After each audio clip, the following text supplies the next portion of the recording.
И вот срочная новость. Эмомали Рахмон все-таки получил статус лидера таджикской нации. Нижняя палата парламента Таджикистана сегодня приняла законопроект об основоположнике мира и согласия, лидере нации, в котором действующий президент Эмомали Рахмон провозглашен лидером таджикской нации.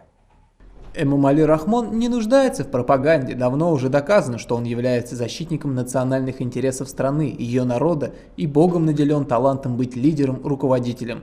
Наш президент несколько раз на деле доказал, что готов пожертвовать собой во имя Таджикистана, его народа, во имя сохранения мира и стабильности в стране. Далее спикер Шукурджон Зухуров подчеркнул, что принимаемый законопроект послужит объединению народа страны вокруг лидера.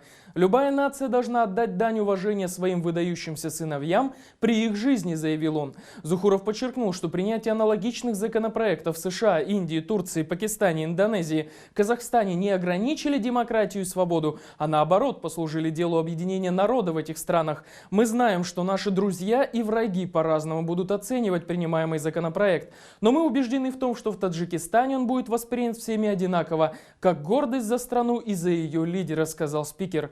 Новый закон, утверждают депутаты, якобы подготовлен по просьбам избирателей. Он определяет полномочия лидера нации, его неприкосновенность после ухода с поста президента, обеспечение его транспортом, жильем, социальными льготами после завершения срока президентства. Даже уйдя с поста президента, лидер нации сохраняет право обращаться к народу республики, принимать участие в работе важных государственных мероприятий и выступать на них. Законом также предусмотрено создание архива, библиотеки и музея лидера нации. Теперь законопроект будет направлен на подпись президенту, то есть сам Рахмон будет подписывать закон о себе же. Вступает в силу новый акт сразу после публикации текста в официальной печати.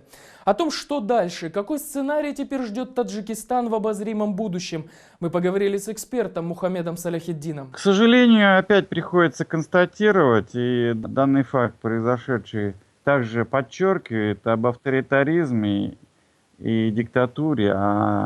Сегодня Таджикистан одна из слабо развитых стран в мире, и диктаторские и авторитарные инструменты, они только усугубляют позиции, ее перспективы этой страны. К сожалению, сегодняшняя таджикская элита, которая находится у власти и во главе с Эмомали Рахмоновым, больше заботится о личном кресле, хотя, может быть, и есть у них определенные заслуги, да, былые заслуги, так скажем. Но в данной ситуации мы видим, что они больше озабочены своими креслами, чем своим народом. То есть данный закон, он явно демонстрирует усиление авторитаризма.